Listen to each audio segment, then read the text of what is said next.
സ്തുതി ആയിരിക്കട്ടെ. ഒരുപാട് സുഖസൗകര്യത്തോടു കൂടിയാണ് നാം ജീവിക്കുന്നത് അല്ലേ? എന്നാൽ ഒരു നേരത്തെ ഭക്ഷണം പോലും കിട്ടാതെ വിഷമിക്കുന്ന ധാരാളം മനുഷ്യർ നമുക്ക് ചുറ്റും.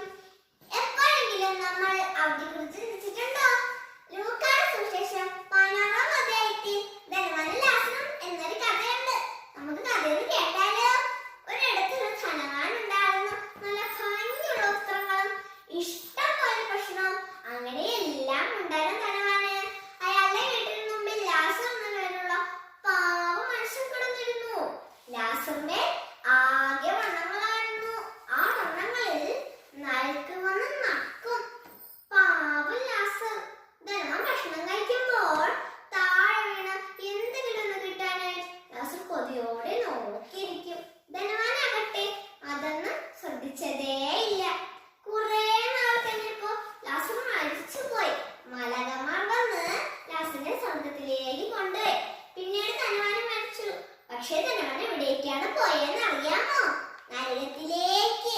അവിടെ തീയിൽ കിടന്ന് കഷ്ടപ്പെടുമ്പോൾ ധനവാൻ കണ്ണുകളാട്ടി നോക്കി.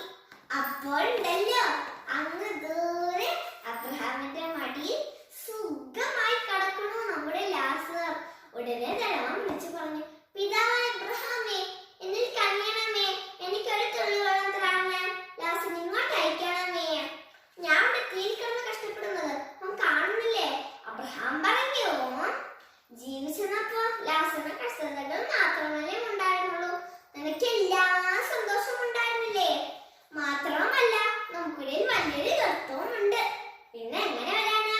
ധനവാൻ പറഞ്ഞു, അങ്ങനെയെങ്കിൽ ലാസറിനെ എന്റെ വീട്ടിലേക്ക് ഒന്ന് അയക്കാമോ? എനിക്ക് 5 സഹോദരന്മാരുണ്ട്. അവരെങ്കിലും ഈ നരകത്തിൽ വരാതെ രക്ഷപ്പെടട്ടെ. മരിച്ചോൽ നിന്ന് ഒരാഴ്ച എന്ന് പറഞ്ഞ അവർ നന്നായി ജീവിക്കും.